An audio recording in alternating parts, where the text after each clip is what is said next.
میں مفتی حسن نوید نیازی صاحب، قرآن کی عظمت، قرآن کے پیرائے میں تو میں نے سن لی کہ قرآن کے بارے میں کیا کہہ رہا ہے، احادیث سے مجھے کیا نور ملتا ہے قرآن کی عظمت اور عزت کے حوالے سے؟ بسم اللہ الرحمن الرحیم، صلی اللہ علیہ حبیبی محمد وعلی آلہ وصحبہ بارک وسلم۔ اللہ تبارک و تعالیٰ قرآن مجید فرقان حمید برہان رشید میں ارشاد فرماتا ہے وَاعْتَصِمُوا بِحَبْلِ اللَّهِ جَمِيعًا وَلَا تَفَرَّقُوا، اور اللہ کی رسی کو مضبوطی سے تھام لو اور تفرقے میں نہ پڑو۔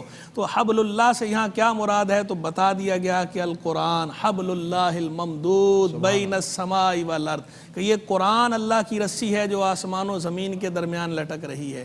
جو اس رسی کو تھام لے گا زمین پر موجود ہوگا لیکن آسمان کی بلندیوں تک پہنچ جائے گا، اوج ثریا پر فائز ہو جائے گا اس رسی کو تھام کر۔ یہ اللہ کی رسی ہے، اللہ کی مخلوق کی طرف جو اللہ کا کلام آیا ہے، ہدایت کے لیے ہے، ضابطۂ حیات ہے۔ جو اس قرآن کے ساتھ جڑ جائے گا تو وہ کامیابی بھی پالے گا، اور جو قرآن سے جڑنا گویا اللہ سے جڑنا ہے۔ اللہ سے جڑنے کا واحد ذریعہ قرآن سے جڑنا ہے۔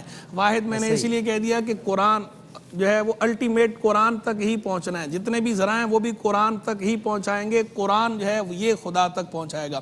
حضور جان عالم صلی اللہ تعالی علیہ وآلہ وسلم نے ارشاد فرمایا الا وانی تارک فیکم ثقلین، کہ میں تم میں دو بھاری چیزیں چھوڑے جا رہا ہوں۔ تو ایک ان میں فرمایا احدہما، ایک ان میں سے کتاب اللہ، دوسری فرمایا میری اطرت، میرے اہل بیت، اور دوسری روایت کے اندر الفاظ ہیں سنت، یعنی کتاب اللہ بھی جو ہے وہ ثقلین میں شامل ہے، سنت بھی شامل ہے، اہل بیت بھی شامل ہے۔ پھر اس کتاب اللہ کے لیے فرمایا کتاب اللہ و حبل اللہ، اللہ کی کتاب جو ہے یہ اللہ کی رسی ہے، من اتبعہ کان علی الہدی، جو اس کی پیروی کرے گا وہ ہدایت پر ہوگا، من ترکہ کان علی الضلالہ، اور جو اسے چھوڑ دے گا تو وہ گمراہی پر ہوگا۔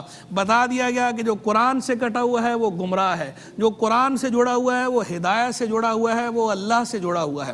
قرآن مجید فرقان حمید کے بارے میں اللہ کے محبوب علیہ السلام نے ارشاد فرمایا الماہر بالقرآن ما سفرت الکرام البررہ، کہ جو قرآن مجید فرقان حمید میں مہارت رکھتا ہے یہ معزز مکرم فرشتوں اور نیکوں نبیوں کے ساتھ ہوگا۔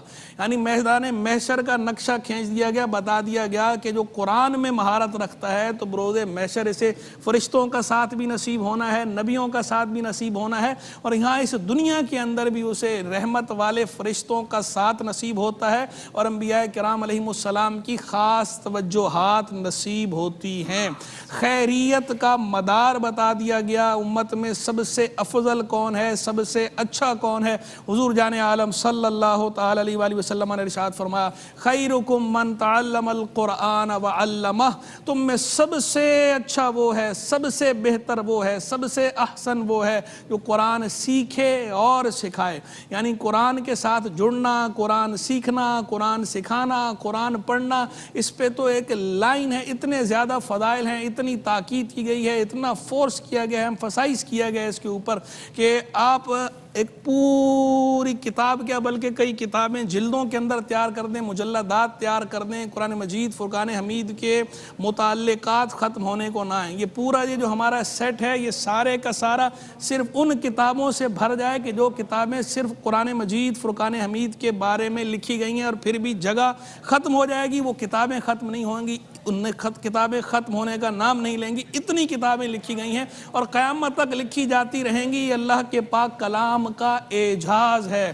مولا علی نے فرمایا تھا نا عجائبہ لا تنقضی، اس قرآن کے عجائب ختم ہونے والے نہیں ہیں، بلکہ یہاں تک فرمایا حضور جان عالم علیہ السلام نے حسد سے منع کیا گیا کہ حسد کسی سے نہیں کرنا۔ فرمایا لا حسد الا فی اثنتین، حسد نہیں ہے مگر دو چیزوں میں، دو بندوں سے حسد کرنے کی اجازت ہے، یعنی رش کرنے کی اجازت ہے۔ حسد کا مطلب یہ ہوتا ہے کہ اس سے نعمت زائل ہو جائے، وہ تو مذموم ہی ہے۔ رش کا معنی یہ ہوتا ہے کہ یہ نعمت جو اللہ نے اسے عطا فرمائی ہے اس کے پاس بھی رہے اور مجھے بھی اس جیسی مل جائے۔ تو بتا دیا کہ قابل رشک چیزیں کیا ہیں، یہ دنیا کی دولت، یہ ذہانت، یہ قابل رشک چیزیں نہیں ہیں، بلکہ قابل رشک چیزیں کیا ہیں؟ دو باتیں فرمائی۔ فرمایا کہ رجل علمہ اللہ القرآن فهو یتلوہ آناء اللیل وآناء النہار، وہ آدمی جسے اللہ نے قرآن سکھایا اور وہ شب و روز اس کی تلاوت پڑھتا ہے، اور اس کا پڑوسی سن کر یہ کہے کہ کہ مجھے بھی اس کی مثل دیا جائے جیسا اس کو دیا گیا، تاکہ میں بھی ویسا ہی عمل کروں جیسا یہ عمل کرتا ہے۔ تو اس رشک کو قابل تحسین قرار دیا گیا، اس کی اجازت دی گئی۔ اور دوسرا رشک فرمایا اس کے لیے کہ جس کو اللہ نے مال عطا فرمایا اور اللہ کے راستے میں خرچ کرتا ہے، تو بندہ دیکھ کر گیا اللہ مجھے بھی دیتا تو میں بھی اسی طرح خرچ کرتا، تو قابل رشک یہ ہے۔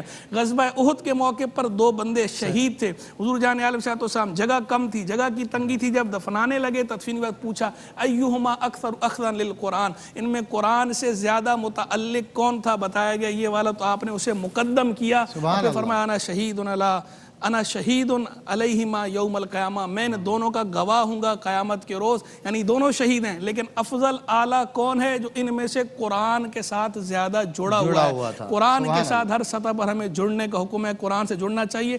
مشقت ہو، کوئی آدمی اسے تتلاتا ہے، تو فرمایا والذی یقرأ القرآن یتتعتع فیہ وَلَهُ أَجْرَانِ وَهُوَ شَاقٌ عَلَيْهِ فَلَهُ أَجْرَانِ، کہ جو آدمی قرآن میں تتلاہٹ کا شکار ہو، پڑھتا ہے لیکن صحیح طرح نہیں پڑھتا ہے، تو اس پر گرا ہے لیکن اسے دوہرا ثواب ملے گا۔ قرآن مجید فرقان حمید کی عظمت یہ ہے کہ یعنی تاکید اسے بھی ہے کہ پڑھنا اس نے بھی ہے، چھوڑنا اس نے بھی نہیں ہے۔ کلام حضور نے فرمایا کہ یہ قرآن وہ ہے کہ جو کوئی پڑھتا ہے ایک نیکی، ایک حرف پڑھے 10 نیکیاں ملیں گی۔ میں نہیں فرماتا کہ الف لام میم ایک حرف ہے، فرمایا الف ایک حرف ہے، لام ایک حرف ہے، میم ایک حرف ہے، یعنی 30 نیکیاں ملیں گی اگر کوئی الف لام میم پڑھے۔ یہ قرآن کی عظمت ہے۔ سبحان اللہ، بہت خوب۔